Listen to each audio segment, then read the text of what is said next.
Yeah, it's like a conversation. It's a convo. It's not, I'm here, I'm here to help you with whatever it is you need content wise, right? So, Yeah. but the byproduct is I get to benefit from it. And this is how you do a podcast, just so that you know. Key to the Sure. podcast. This normally happens before you do any recording, but I always, because I'm a documentary guy, it starts the moment you're in front of a camera, even if you don't know the camera's on. And sometimes that's the best part of the documentary. Best documentary footage I've ever gotten was when nobody knew I was recording. They're like, are you recording that? Yeah, of course I'm recording it. And so we mark it by the date. What's today's date? Today is February the 24th. And I am here with a former student, Beverly Hills High School student. That was some time ago. What year was that, Ariel Benayan?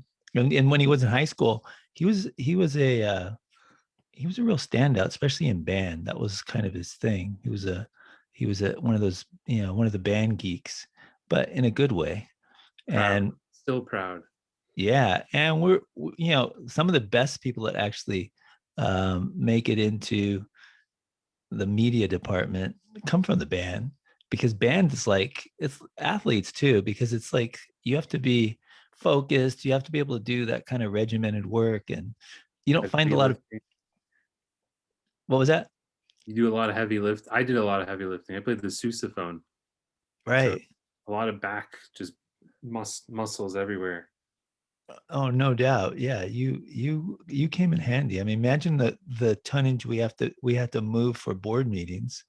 That was not for the weak hearted. More than that, it wasn't for the physically inept either. You had to be in shape to be able to actually be on that crew. Otherwise, you just couldn't. You wouldn't make it out of boot camp. Yeah, and still have a lot of fond memories from that time. Like those were. I mean, it's a cliche now, but that's kind of like those were the days. And getting into that sneak peek, what the high school was like at night, doing what K-Bev did. I think back in 2012, it's kind of hard to imagine how were so different. Like our entire understanding of the internet, of politics, social media was just looking back on it, it was only like the dawn of the era that we're in now. And who knows, maybe we're in the end of a certain era right now.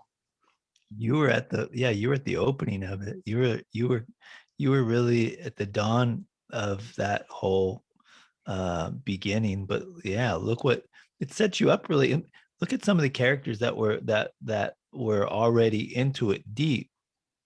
Um, uh, was the Yamaka where? What was his name? Abraham. Abraham. That guy, you couldn't get him away from a computer. That guy was like already, he was already like sold. He was already on the drip of, of digital morphine. We couldn't remove him from it. Everybody Now was. What's he do now? he's an accountant, I think in Chicago, and he's married. Really? Yeah, Yeah. The last time I heard from him, we had a long distance conversation in Israel, and I think he was drunk. he had to say hi. He remembered Yeah, you. of course. Of course, though. So now your journey, where, oh, let me just ask you this. Looking back at your high school experience, what, you went to Beverly Hills High School. Beverly Hills High School isn't just anywhere. It covers a unique place in the world that is, it automatically creates this instant reaction when you say the word. I mean, you know it because you've been away from it long enough, and people ask you, right? But what it does is just, it's like streets are lined with gold, and how did you do that? But there's something to it, because people who make it into Beverly, whatever means possible, they're kind of a grade above everybody else, because they figured it out. They figured out what it takes to get there, how to get there, how to put themselves in that position. They just want to be part of that mix, because Yeah, that mix can only foster better things for anybody who's in it, is the idea. Yeah, walk the walk and talk the talk. I know a lot of people. I mean, right now in my situation, they're like, it's easy to look back and be like, how easy can someone get starstruck and kind of be in front of these people or this like area and just be like, oh, what about this? What about that? And realizing how like on one end, my experience at Beverly was like, it's kind of the Novocaine you didn't take for your. You mentioned how you went to the dentist, so you didn't take Novocaine, but like that experience, kind of knowing that and being like, oh yeah, I don't like. I already know that walking someplace. I just want to get somewhere. Like get out of my way, photographers or something like that. And how Right. to like navigate that world while at the same time also like having the experience to make fun of it and kind of know the certain histories and certain ideas. Like I think there was this one of my professors at UCLA after I went to SMC, transferred to UCLA, the Persian route. She is a history professor who was kind of a historian of Los Angeles and knows about all the Wow. history and encouraged me to say like, and she went to Beverly Hills High School and Wow. encouraged me to like to look at that history, like look at your surroundings, look at what you've seen, and like over there is where Marilyn Monroe used to get some ice cream, and now it's what a smoothie shop that's like $20 a smoothie, but most people don't know or see that. Oh no, it's huge. Once, if you really know the history, you can really kind of see where it all came from, how it just like the way the internet, you're at the beginning of the internet, kind of, to see how that what that morphed into, but not to know where it came from and have an idea what it was like just before that, kind of erases all that piece of history and all that kind of foundation. It's just like foundational stuff for why things are the way they are. Yeah, it's huge. History's huge. Once you lose history, I always see that when you lose somebody that's been around for a long time, and they're just these vessels of knowledge and history, and everything is like it's only in one place, and you got to like drain them, get it all on tape, get it on paper, get as much as you can out of them, because once that vessel's gone, they're the keeper of all that history, and it's like gone forever. In many ways, you're kind of like that with your dad's legacy, right? With the world's greatest sinner, Oh, I'm right? it. I'm it. Yeah, I'm it so much that It's keeper. uh It's exhausting, right? well, it is, because people think, well, you're making a millions and millions of dollars off that. No, I'm not. I'm conjuring the illusion. I'm the illusionist. I'm keeping the flame of a legacy. I'm the legacy keeper, right? And so that's kind of what you do. Well, you do it because it's a way of honoring your your dad. It's my job. It's like it's not a job. It's like I like it because it gives me a purpose, and it's just valid. It's nobody else is going to do it. I'm the one to do it, and there are other people. The truth is there's people out there that are just like me, but I'm the centerpiece, and it's done some amazing things. It's like I was at TCM, and here we are. TCM is like become the coveted historian of all films because of Ted Turner's buy of the MGM library back when they thought it was worthless. He was smart enough to recognize that that was history, and all that history, he could look into the future and see this digital world. I'm going to take those and he turned it into an industry. And Turner was really the only large entity that ever gave the world's greatest center a platform, that ever gave it a real. There it was. You got invited to a screening, not a screening, but the film festival. These are big film festivals in Hollywood. They occupy the whole place for a couple of weeks, and it's huge. And only the biggest films, only the biggest stars. I'm on a list with Leo DiCaprio and everybody who's somebody in that whole world. Martin Scorsese, right?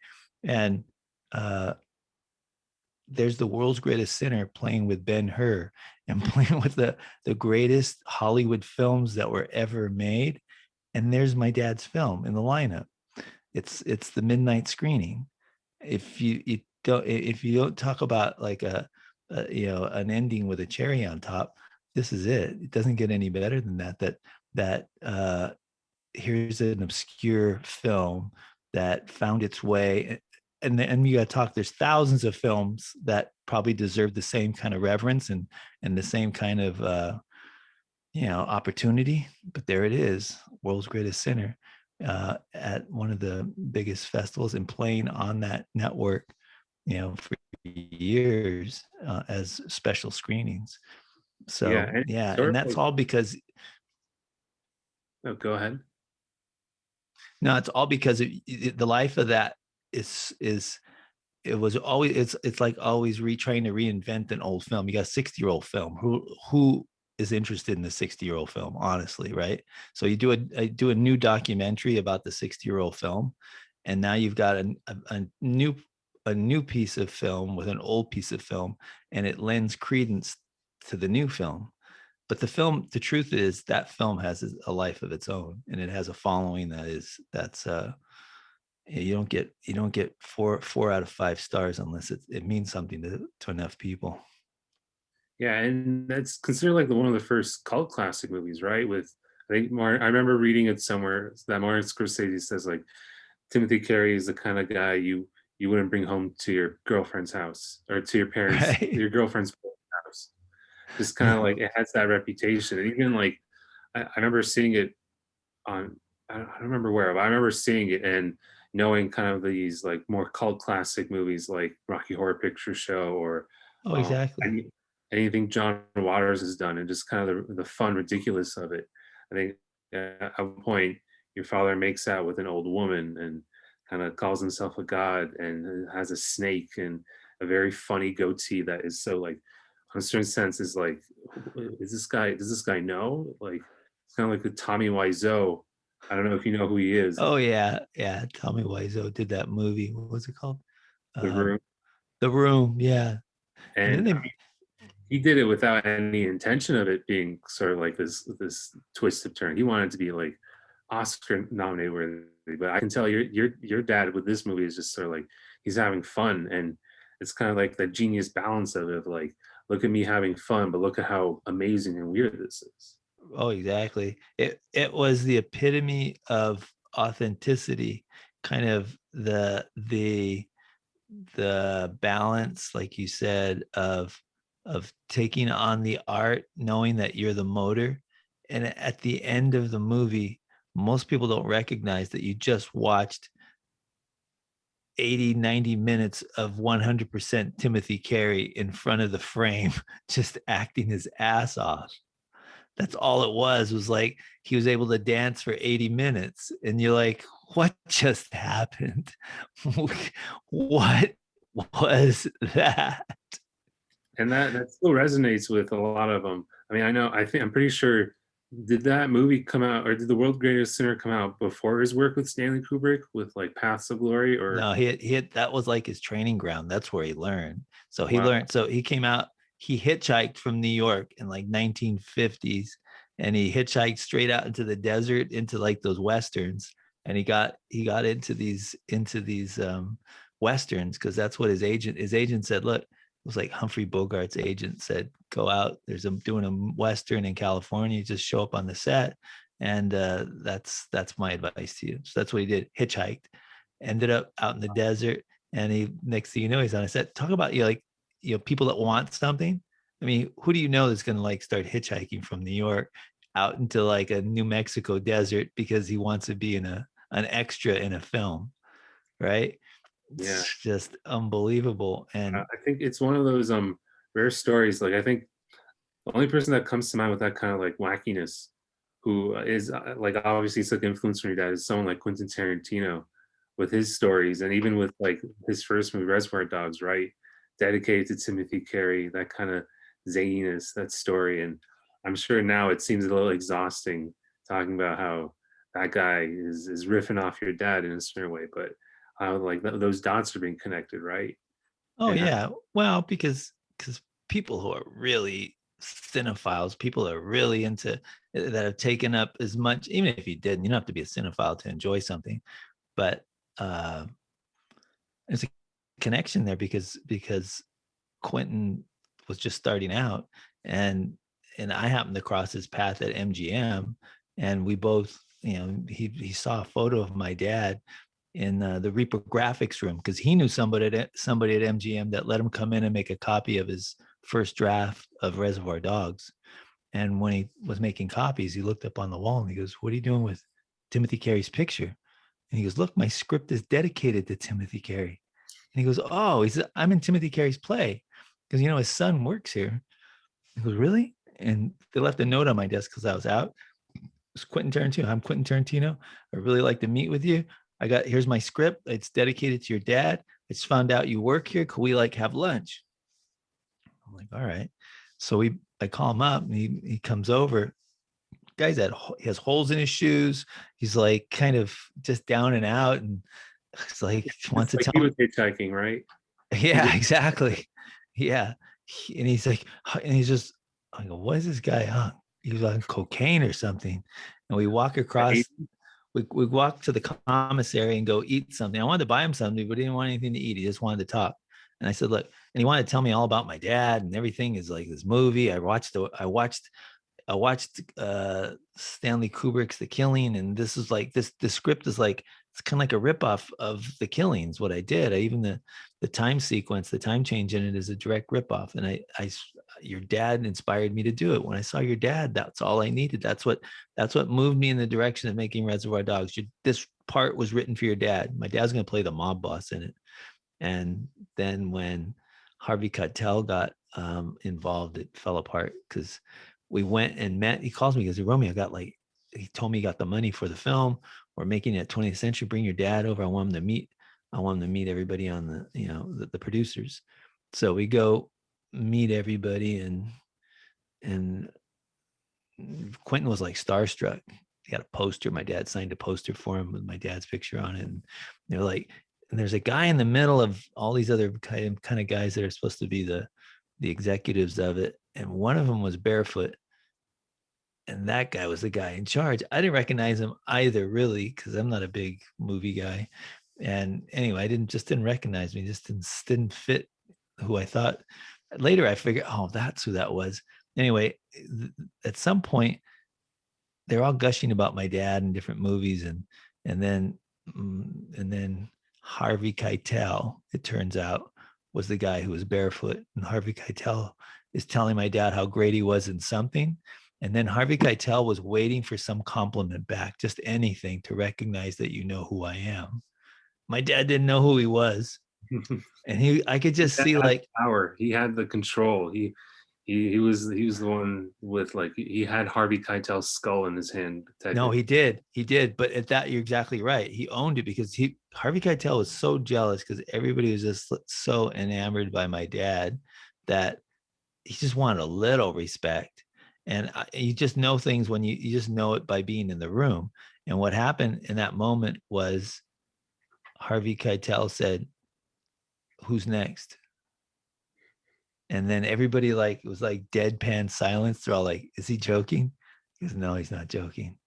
Because everybody knew in that moment that Timothy Carey disrespected me and that he's not going to be in my movie. Because without me, Reservoir Dogs isn't getting done. And that was the end of that. And my dad walked out and he didn't really mind. He's like, "That guy, the barefoot guy, I think he's an actor." He knew it. He added it all up. He knew what happened, but he didn't really mind. He had fun just meeting everybody, and that was that. We get home, and we get a call on my dad's voicemail, and it was from Lawrence Tierney. Lawrence Tierney was the guy who got his part, and he left a message saying, "Hey Tim, these assholes gave me your part." And then I ran into Quentin Tarantino a lot further down the line. I never watched the movie for years because here this guy is calling me for weeks, just reading me stuff. I'm like his best friend. And then once the movie gets made, he's like, "I don't exist anymore." And I'd helped him too. I told him, "Look, this is what you need to do. You need to take your movie and get letters of intent that they want to be, that they think you'd be a good director, and that get every actor, big name star that you can get them to sign a document that says, I think this is an amazing movie. I think this guy is going to do a great job directing. Sign me up. Once you get your funding in place, I'm in. I want a part in this movie." And he started collecting all those. And one of them, it was collected from He ended up in the hands of Harvey Keitel, but the first letter came from Timothy Carey. And Wow. yeah, and later he said, I told him exactly what I told you just now. I ran into at the what was it called? The Horse and Carriage, which is a bar in Hollywood. I ran into Quentin. He came in, he was in there with a girl and some French guy, and walks right up to me. And the last conversation that we had, which was, I don't know, 5 years earlier, 10 years earlier, whatever it was, a long time ago that I had last talked to Quentin. And I had left off with a whole dissertation on insect trainer. We're talking about farting and flatulence. And he picked it up exactly like where we left it off. It was unbelievable. He started basically just, it was like, was just a minute after the last time I talked to him. It was pretty uncanny. And he said, "Look, no, it wasn't that Harvey didn't like your dad. It was because when we ended up casting Christopher Penn, Christopher Penn looked more like looked more like Lawrence Tierney's dad, and Harvey Keitel said that's a relationship that looked normal. But if you put Timothy Carey in there, it wouldn't look like they were son and father." So that made sense to me. Do you have any other moments where I feel like a lot of Hollywood types kind of come to you with these kind of requests or ask these kind of questions with you and your kind of dad's legacy? Do you ever get annoyed or tired of just being that kind of like crypt keeper? You're just like, yeah, get away from me, Quentin Tarantino, or get away from me, whoever you are. Like, I'm busy. Nah, no, because I think it's cool that people even care, and because Hollywood, what people think Hollywood is. See, I'm fortunate in that I'm someone who can come to a place like Beverly Hills. Beverly Hills is like yawning for me, right? I grew up with like Timothy Carey. That's like the man the world loves to hate. He was like the ultimate bad guy. I saw him die like 100 times on screen. It's like when you grow up with someone who's bigger than life, everything else pales by comparison.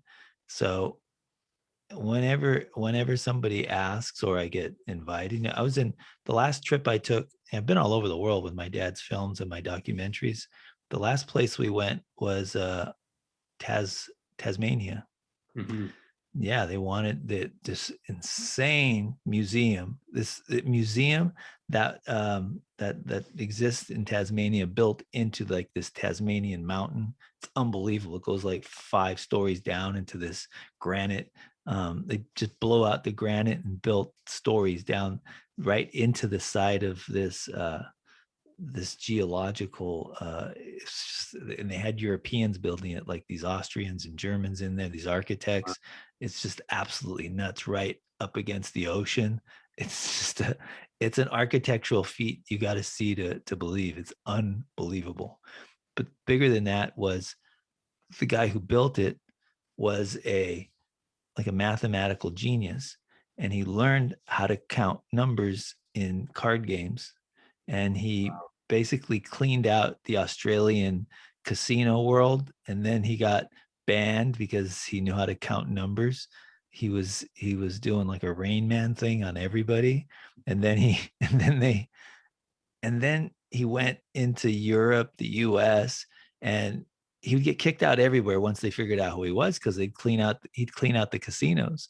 And what he ended up doing was he ended up building a team. And he taught the team exactly how to read numbers. So they were card reading, and they would just they would rotate the planet. And so all the revenue was going into the investment of this museum.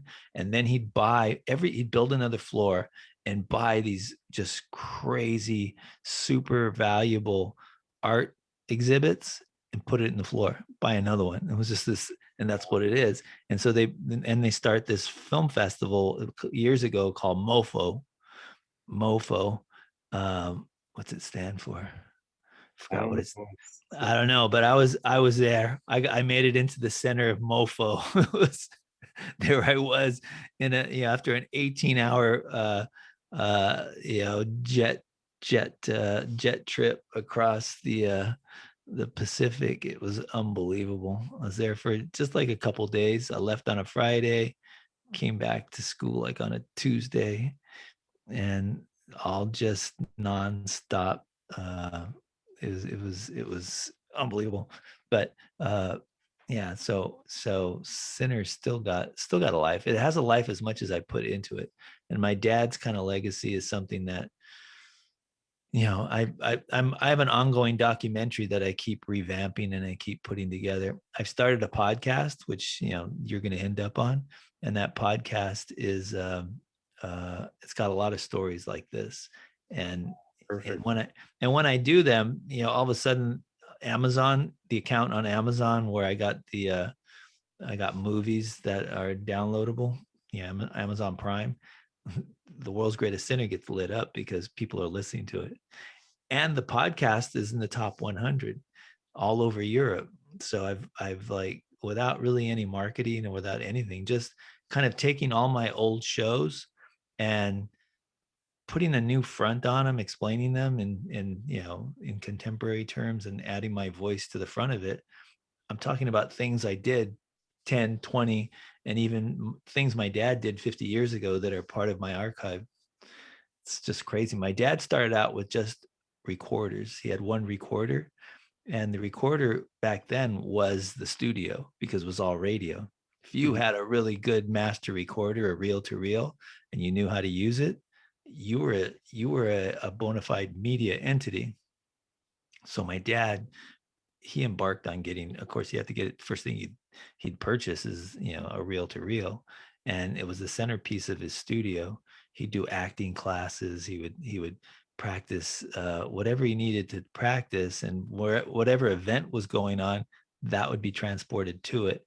And he would do a whole, play by play of what was going on. And so I have this huge archive of audio recordings that go all the way back to the 50s, and Wow. they're So just he's they're like the first indie filmmaker too, oh right? yeah. Just doing it all on his own and not kind of building his own, like not kind of relying on people in a way, on studios in a way that's just like, we want this, we want that. Especially given, I don't know where they filmed The World's Greatest Sinner. Like, it was SoCal, obviously, right? Yeah, when the World's Greatest Sinner was filmed, he built his own studio in El Monte. El Monte is like known as the end of the Santa Fe Trail. It's not just any town. It was the end of the Santa Fe Trail. That was the end of coming over, the San Gabriel Mountains from Oregon, and the trail ended at El Monte. That was it. Now beyond El Monte was wilderness, and it was like it turned into a real kind of uh, outlaw town. It was like, oh, so you find him in El Monte. All these early history of El Monte was all about outlaws because that's where they'd all end up. They'd all be moving west and they'd all end up in El Monte. All the brothels, all the gangsters were all from El Monte. And so my dad, when he came here, he moved to from New York. He ended up in Watts. He ended up in a black neighborhood, but his neighbor was the guy who built the Watts Tower, this Italian guy. They were buddies. The Watts Tower is still there. It's like a monument, a guy who built the whole thing out of glass bottles and stuff. It's Wow. just unbelievable. You got to look it up. But the guy who's responsible for the Watts Tower was my dad's friend. So then my dad moved out of Watts, and this is something kind of interesting. Watts. My dad, I don't think he grew up in a Mexican neighborhood. I mean, he didn't grow up in a black neighborhood in New York. He grew up in an Italian neighborhood because he's half Italian, half Irish, but his neighborhood was an Irish, was predominantly Italian neighborhood. There were some Irish, but predominantly Italian, Brooklyn. And when he came to California to get into acting, he ended up moving downtown LA because that was kind of like transportation system was there, and that's where he ended up renting. Then he rented a house for a long time, and then when he did Paths of Glory, he met my mother in Germany. So I'm the byproduct of a Stanley Kubrick film, just so that you know. Wow. I'm the It makes by sense now. Knowing you, Yeah, there's kind of this Stanley yeah. Kubrick aura. I'm the byproduct of a Stanley Kubrick film. And an interesting thing about the Stanley Kubrick film was um, my dad married my mother, who worked at the hotel the Bayerische Hof, which was like where all the celebrities stayed in the production, because they took over a town in Munich uh, to shoot Paths of Glory, which was a Kirk Douglas, Adolphe Menjou. It had like this European cast too. It was huge. It was for Stanley Kubrick. It was the biggest project he ever did. Just prior to that, he had done The Killing with my dad. It starred my dad and Sterling Hayden, and he had success with that. So he was able to go and take on this movie. It was a Kirk Douglas produced project, but Kirk Douglas was a star. Kirk Douglas wasn't the producer, but he had producer power. And he was like, he bankrolled it because they put him in it. And funny thing was, there's only one woman in Paths of Glory, and Paths of Glory is an anti-war film, and it would have won the Academy Award, but it was anti-war. And Bridge Over River Kwai came out that year, and it was a pro-war. And which one do you think won the Oscar? Of course, it was the pro one. Yeah, it was the 50s, and so it was like, but there's only one woman in the film, and it's this woman who plays this captured German. She's a captured moment. Yeah, that woman who sings that song at the end where everybody cries, that woman became Stanley Kubrick's wife. So Stanley Kubrick and my dad married their lifelong wives. And for Hollywood, nobody stays married once in Hollywood, but both of them did. And they were buddies. I've got interviews with like the cinematographer talking about how Stanley Kubrick came to watch like the dailies of The World's Greatest Sinner and what he had to say about it. To kind of, they're both, because they were both from New York. And then not long ago, I interviewed the producer of The Killing, Paths of Glory. He did a bunch of Stanley Kubrick films, not just those two, but his name is James Harris.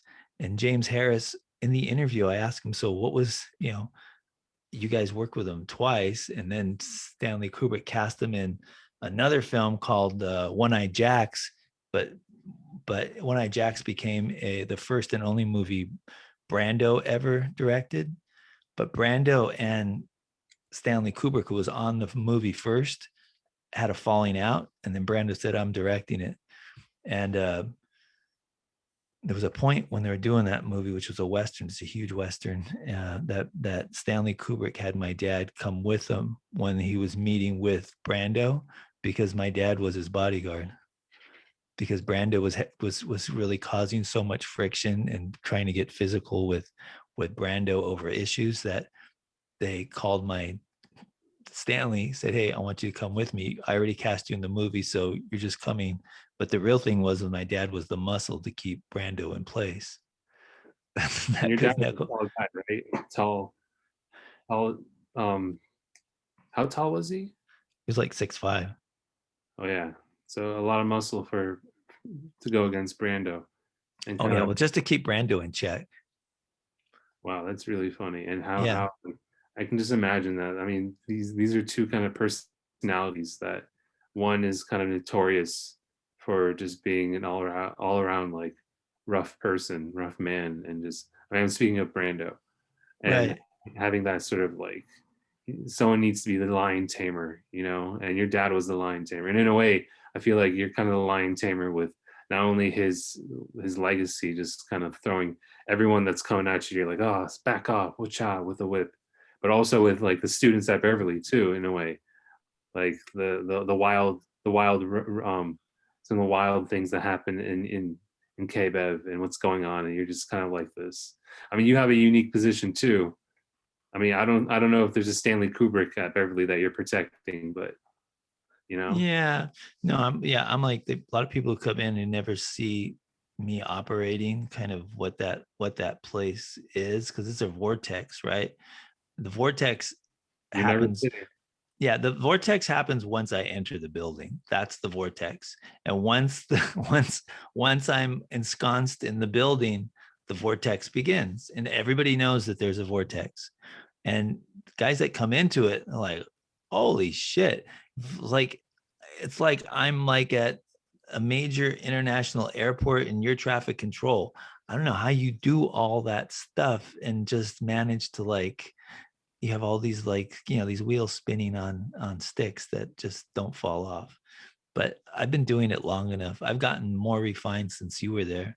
But it never, because the idea is it's all a chill thing anyway. It's all perspective. I don't see it as, I've been like, I've had jobs where I'm dealing with network executives and critical timelines and people's careers on the line every second of the day, and people are cutthroat and nasty and rotten. I've gotten fired by heads of studios. So going to Beverly is like a cakewalk. It's like joining the Girl Scouts or something. It's like, just give you a break. It's like it's all fun. So all I could do is have fun. It's all 100%. What I've learned though, more Character than building. it, what was that? It's fun and it's character building. It's not. It's a different kind of way to learn and a different kind of place to kind of engage with students, because you know how, especially with like being on Zoom, like it's all in high school, it's all study, study, study, or it's all like work, work, work. And I feel like a class or like being around you as a teacher kind of shows students a different way of learning and a different way of experiencing knowledge. Because I know once I got out of Beverly Hills High School, went to Santa Monica College, it was just sort of like that kind of freedom felt familiar, you know, that kind of But freedom was going to a place that it's not like, I remember going to Santa Monica College and saying like, I could just walk off campus. I don't need, I'm like, no one's even checking if I'm going to stay. Like if I don't show up to class, like I'll get a 0, but I'm not going to be like sent to an office anywhere, or I'm not like, it's like that kind of liberty is there that I right. can only see under your kind of guidance. That's sort of like vortex, you know, sometimes when there's a hurricane, you see a cow fly by and you feel like maybe I can fly like that too, you know? Oh, exactly. No, there's look, that's like what I bring to that campus is a sense of, if you come into my world, that means you're looking for an elective. You've elected to like have something that's different than anything else, and this is something that you should find some fun in. You should be free of like all the academic rigors and the kind of commonplace school environment. It's like, throw that out. This is like a creative environment. I'm going to give you as much latitude as you possibly can. I'm going to let you get in as much trouble, and when you do, I'm going to stop you from hanging yourself, give you as much rope as you can. It's like, it's the whole idea is, wow, I got a space where I could actually be myself. And you discover, you put all these people together that maybe they don't even like each other. Before you know it, they're all working with each other and they're actually doing something. And it's like making it out into the world. And you don't even realize you guys are all working. You're actually getting stuff done, and there's people appreciating your stuff. And you're just churning stuff out, and people don't realize it, even if it's just a board meeting, right? Board meetings, you think about it, it might not seem like anything, but those things are huge. Those things were like, there are classes in like Boston, master's classes at universities watching our productions as the central theme for their curriculum. And we were supplying the fodder for that, done by high school students, right? And these were back in the days when analog was like, it's like there's serious work having to push a quarter ton of gear up a hill and setting it all up for a single shoot in an auditorium, setting up 12 mics, putting up 4 cameras, having the whole just the whole spectrum of a live shoot happening in real time, and then streaming to Spectrum cable back then. I think it was Warner cable. What was it back then? Was it Warner? I think it was Warner. Time Warner or Time. It was Time Warner. Yeah, Time Warner. But I mean, we were it. We created local celebrities. I mean, who do you know in any of our classes that turned themselves into local celebrities? Anybody? I know, well, me and the crew, I guess with David and Abraham, Josh, Brian, Jack, and yeah, like we started Parham. That's it. Parham. That was your era. We were like, hey, let's write some questions and let Parham talk to these just random people hallways. And we like Parham was just like, yeah, I'll do it. And I remember that's technically my first writing job. And now I'm in a creative writing program, Masters of Fiction, and just kind of understanding that kind of freedom and just letting it have fun, like with that low budget, low quality wackiness that it's kind of like with what your dad was doing. Like Oh, he would exactly. write questions of like, what's your favorite color Muppet? And Parham, God bless his soul. I mean, he's still alive, but like he's a wholesome, innocent man. He would read these questions and he'd just be like, "What does this mean?" And he has a nice, beautiful Persian accent, and the audience member would just be confused as well. And I think that was like the end of our junior year and the beginning of my senior year. And Parham was like 2 years below us. And that kind of slowly started escalating. And like my crew graduated, and then Parham he developed wings and took flight. If if I'm not mistaken, he became class president. He got too much power in the world. And There then were people chasing him down Rodeo Drive for autographs.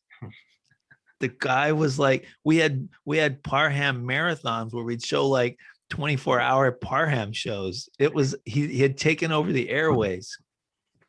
And wow. Here was an obscure character who nobody really knew, but after the fame of Parham, his show Parham Talks Girls, he parlayed his, he was a nobody who became a massive somebody in Beverly Hills. Literally, he parlayed it into winning. You know, he was the ASB president. But then when they Wow. found out that he won, they said that we can't give it to him. We have to split it. He has to be shared with the other person who was running. And then worst of all, his mother said he has to clean up his act. His Parham Talks Girl thing has to go because it's just too racy and it's not serving him. And so I said, Parham, come on, you built a whole lifetime doing this. You might as well finish it up. His senior year, he goes, no. I said, why not? He says, my mother won't feed me. I can't. If she said if I go on another Parham, I can't have dinner. I go, what? Oh man, he did come back and do a couple shows since he'd been gone, but Wow, yeah. And it just shows like it's kind of that magic that you can only make with that kind of, I don't want to say low budget, but I guess with no one's certain eyes are watching, and so you can you can kind of, you're more creative in oh that way. yeah. Well, they say necessity is the mother of invention, and as far as creative writing, creative writing, there's something you should know if you're entering the realm of creative writing. There was my father's one of my father's best friends, probably no doubt his best friend was a filmmaker, and that was John Cassavetes. John Cassavetes did these independent films starting in the 50s, about the same time as my my father was making The World's Greatest Sinner. He did a film, and all his films were love stories. Love stories is the international, it's the gold standard for success, because those things, you put some subtitles, send it anywhere, and everybody's gonna, oh, I see that. That's how they do that. But it's so easily understood. Where John Cassavetes tried to distribute The World's Greatest Sinner to the same distributors in Sweden and in Germany and these France, these successful places that he saw success in, and they looked at the film and like, what? It was, they couldn't, like, how do you translate that? No one's gonna know what's going on. It was just not, it was like, sorry, that won't fit anywhere. That's strictly Americana, and look, nobody even understands it here until maybe today.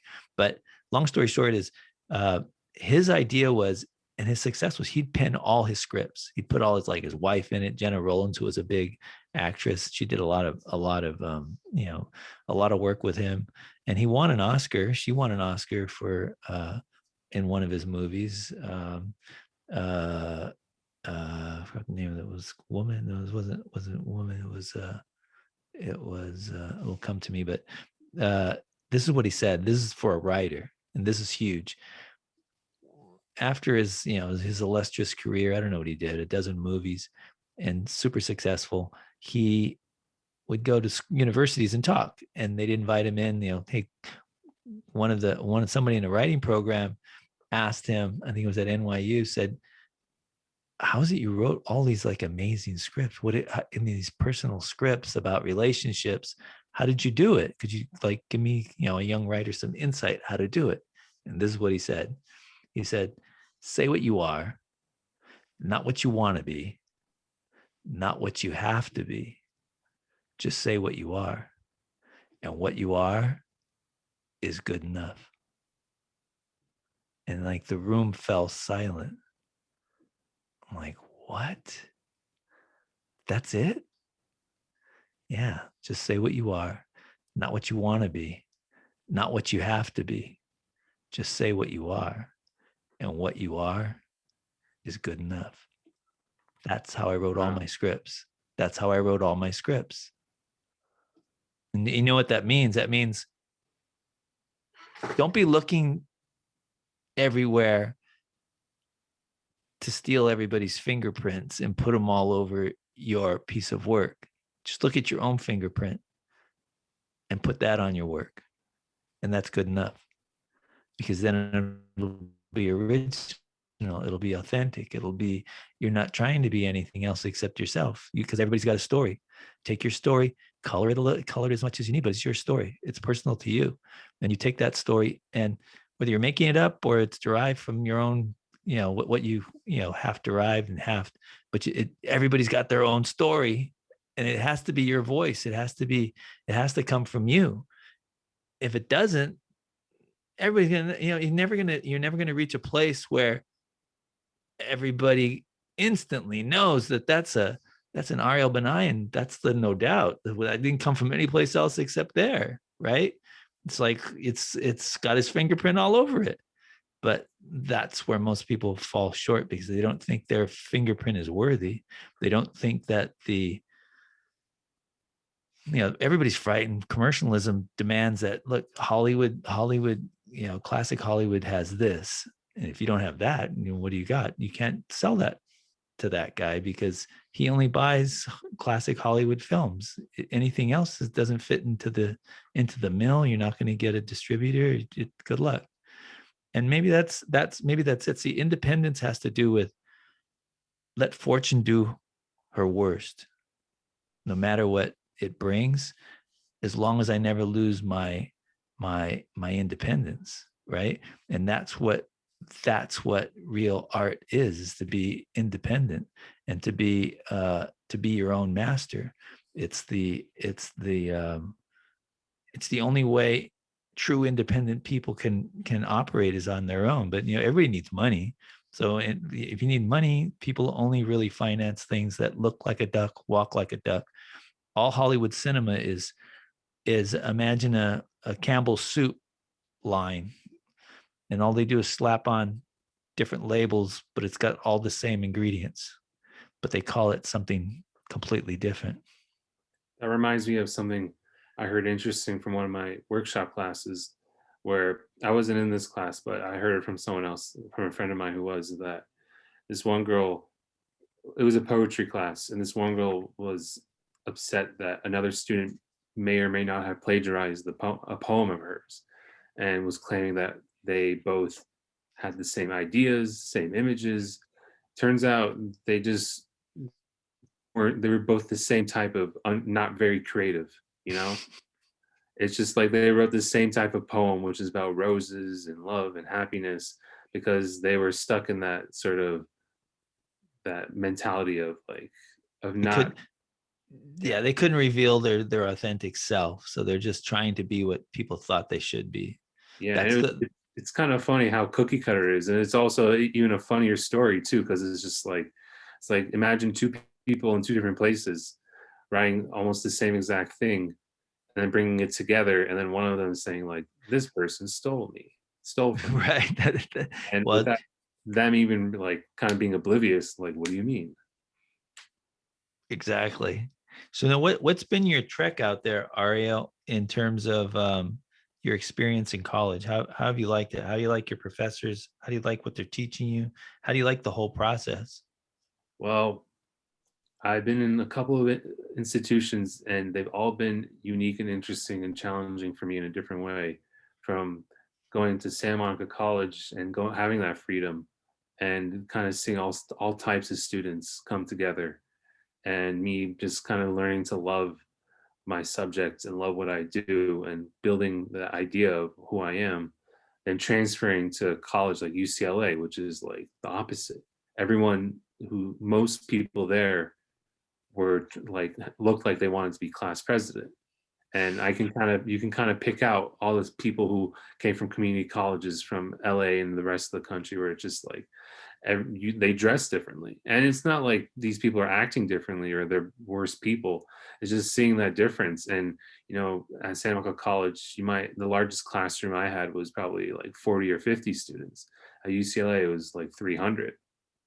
And kind of saying like, how can I make a good impression? How can I talk to people in a way, or the professor in a way that kind of makes me shine or makes them notice me, like sitting in the front and being engaged and kind of developing this relationship.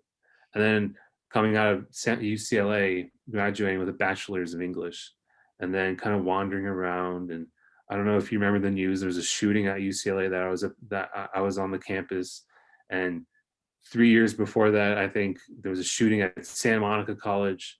A lot of these emotions just coming up and being like, what do I want to do? I'm experiencing these things, and I'm sure I know you know this, Mr. Carey, how Persian Jewish moms can be worrying. And I remember coming home that day of the UCLA shooting, and my mom just saying like, I felt safer in Iran than I did here. Wow. And just having that connection and being like, I survived these two things. My parents survived all these things. For them to say that, like, what am I going to do now? And me gearing towards this idea of like, what if I do something more towards that English creative writing arts? And I found Chapman University here in Orange County, which this is where I'm sitting currently, a few miles away from the Chapman University campus. And having done that, like, English degree, like Chapman offers I'm plugging the program right now, I guess, where they have a Yeah. master's in English and a master's in fine arts for creative writing. And I did the master's of fiction last year through COVID. It was really weird, and it was more like an extended research paper. But now, like, I have some creative works published. I have some poems published. I think you find interesting. They're about toilets and farting. It's just fun and an interesting sort of perspective, but also like creative field, like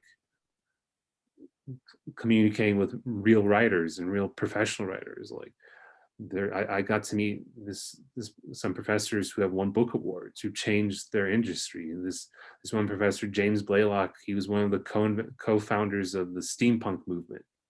And in a bar that's like kind of grimy, and you step in and your feet are all sticky, and he's kind of saying like, oh yeah, it was always sticky, especially when I was there in that bar with my friend Tim Powers and we thought of steampunk. Or I have another professor who, her name is Carolyn Forche, and she went to El Salvador a few years before the things turned sour there in the 70s, and she saw firsthand what American involvement was with politics. And then she came to the United States and wrote a poem about it, just one single poem in a book, and just changed the entire poetic atmosphere. Wow. And kind of encountering her and working with her alongside these professors. And another one that was really fun is Richard Bausch, who is like the old time short story master from the South. I think he's from Georgia. Oh, wow. And just kind of talking to these people and letting them know like my anxieties and my fears, and they're like, yeah, that's normal. That's, you're doing the right, like when you're feeling those things, it's okay to feel those things, and as long as you push through and carry on with that. And it made me realize that no matter what field I was going into, it didn't matter if I became a doctor, lawyer, engineer, or like if I right now I'm technically Professor Benayan, master's student teacher for first year students at Chapman University. Like Nice. that feeling, thank you, that feeling of anxiety was always going to be there. And no matter where I went, it's just about coming to terms with that and overcoming that and going full circle of saying like, all right, I went through this journey. I went through this path. I met a lot of people along the way, including the amazing Mr. Carey, Romeo Carey over here, and seeing how like why shouldn't I be happy? Why shouldn't I go for this idea of like something that seems appealing, and going for this ideal of Right. what it means to make me happy? Well, you hit on a lot of things right there. This whole conversation is just boiled into the critical mass of it's like atomic energy has to be reduced to its smallest particles to be able to become effective. But you have to isolate the right particles. You just did that, and the truth of the matter is, if you don't get your mind straight, if you don't get your food straight, if you don't get the elements, just the basic elements in order, it's hard to get your life in order, right? And so, starting with your mind, you have to really become clear with who you are, what you are, and what the world, how you perceive the world. And this is what I boiled it down to. Since we really spoke in high school, I want to know these things. And whatever I had back then, I've got a clear, pristine kind of more kind of, I got to be able to translate it into common kind of understanding. And I'm there now. And it works like this. We're all born into the world as an infinite being with all this just unlimited potential. It's really, it's that's what we are. And we come into the world, a young child comes into the world knowing pure consciousness, and pure consciousness is right here, right now. That's why you put a little ball in front of it, make it disappear, and they're just like, oh, where'd the ball go? Because it's everything is right here. Just a dog is like that. A dog is right here in the moment. He's all he's going to do is love you, and he's just, all he knows is right here.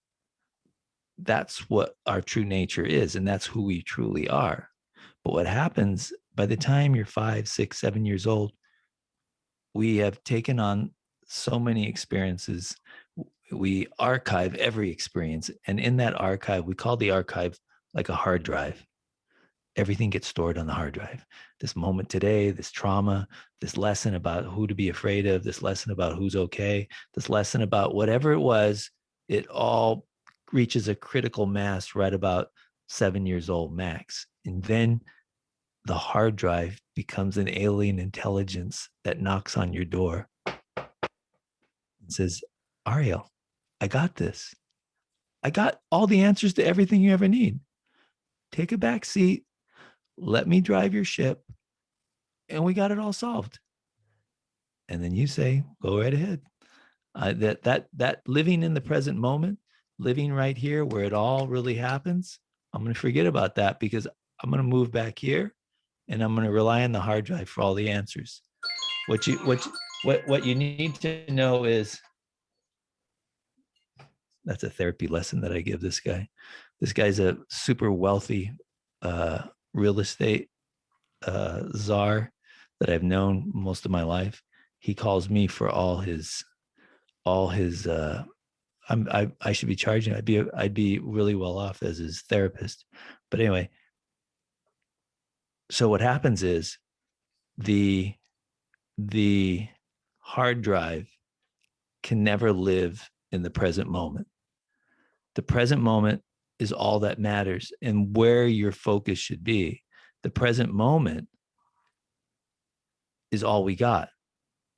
And when you don't realize that life only unfolds in the present moment and everything beyond the present moment is a thought form, it has nothing to do with the present moment. It's only a thought form. The present moment is all anyone ever has. Where will your future arrive? It can only arrive in the present moment.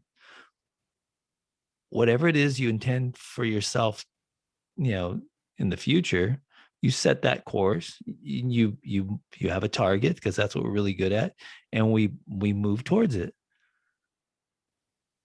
But what you have to be cognizant of is what is in the present moment, and then you have to learn the separation between. You can call it your ego. I call it your hard drive. You can call it that voice in your head that never shuts up. You can't shut it up. That voice in your head isn't you. The voice in your head is the hard drive that comes to life, that wants to run your life because you've allowed it the steering wheel. So it tells you what to do at every second of the day. That guy just ran you over. He just cut you off. Go catch up to him, go flip him off. It tells you what to do. But the problem with the hard drive is it's not connected to the present moment. It's connected to the past. Yeah, the So drop. Yeah, yeah, I what know you that. I call it. For me, I see it more like a half child, half angry dog.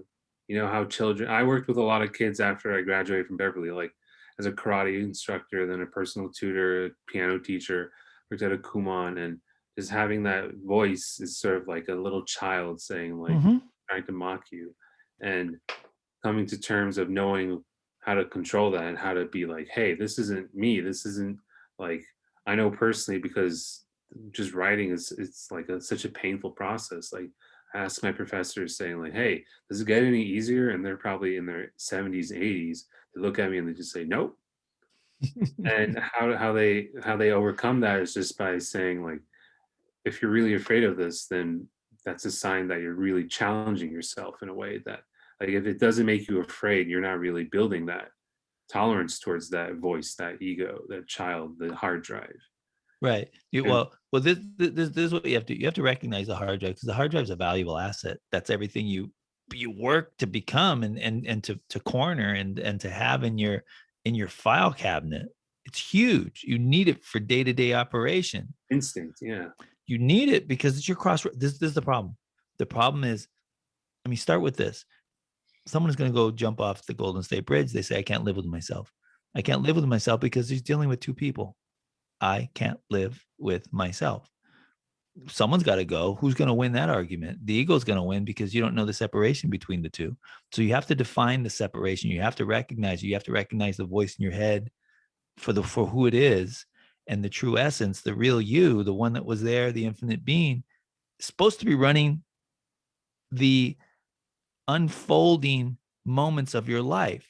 And you're supposed to cross-reference the hard drive and say, nice computation, but it doesn't apply to the present moment. Because the hard drive can't apply to the present moment because it only knows what happened in the past. And lots of times it comes up with the right answer. But you have to override it. You have to be in the driver's seat as a cross-reference to the hard drive and recognize the moment for what it is.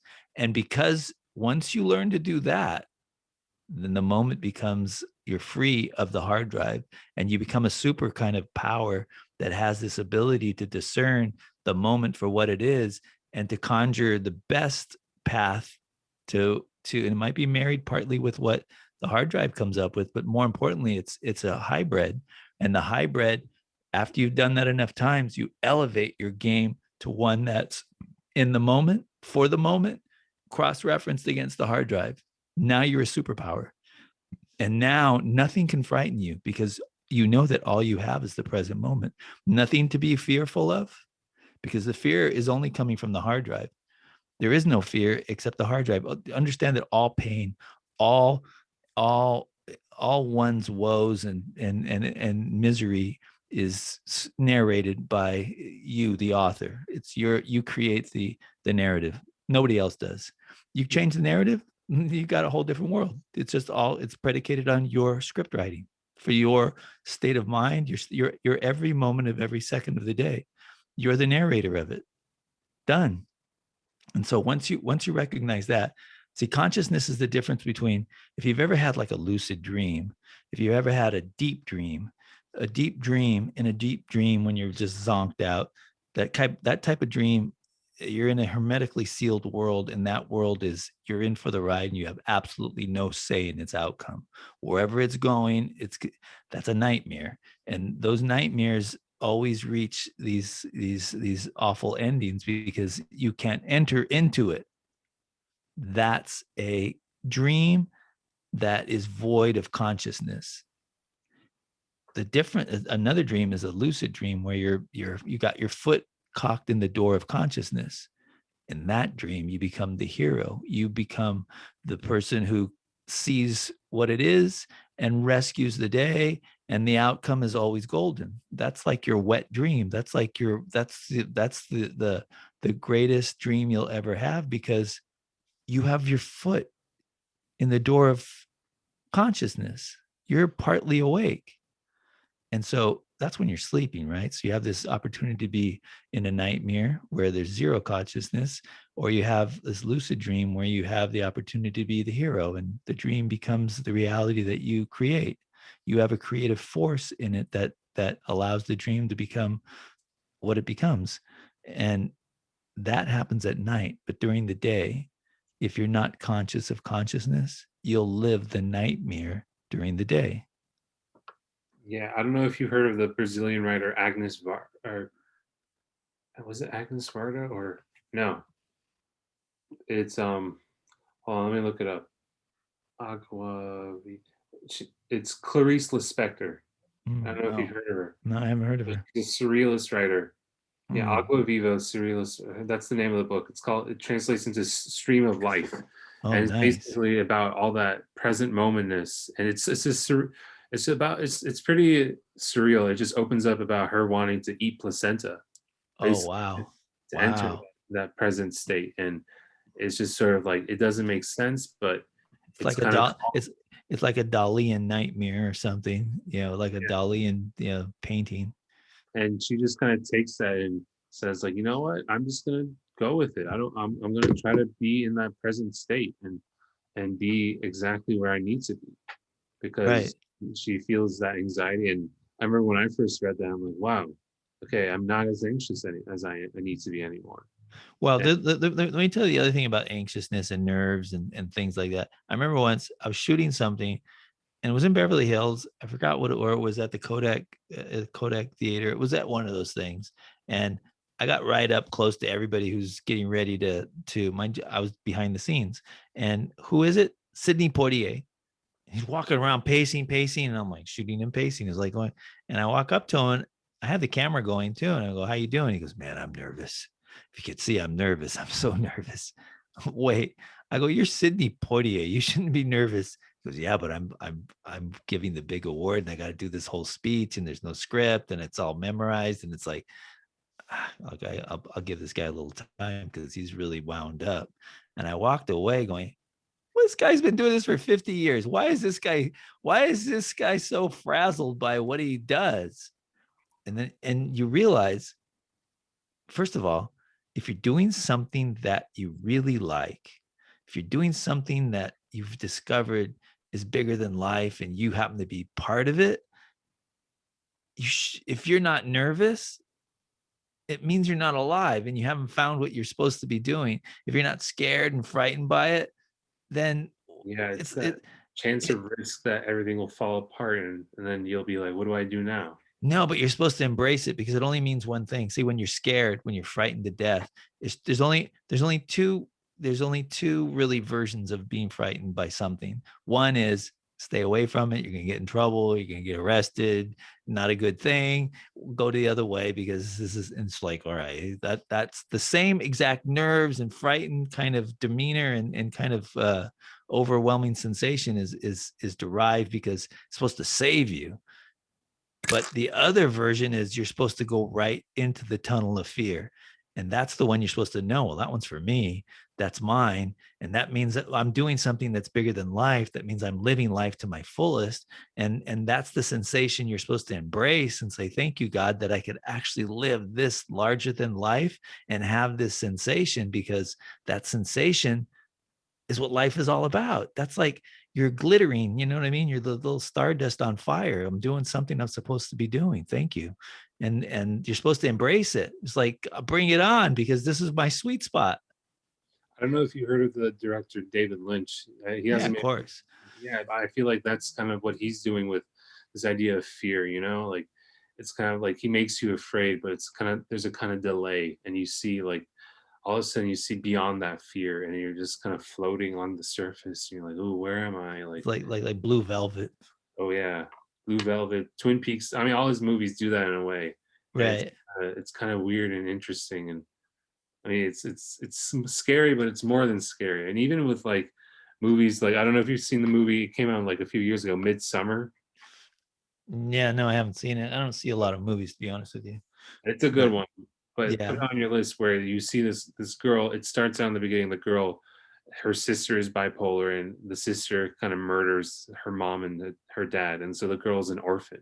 Mm. and she's like in college, and her boyfriend is not a good boyfriend, and kind of wants to sneak away into this festival in Sweden called the Midsummer Festival, just to kind of, have a good time without her. And she's like, oh, let me come, I want to be there. And then so they go to the festival, and things slowly kind of change, and it turns out she's in a cult.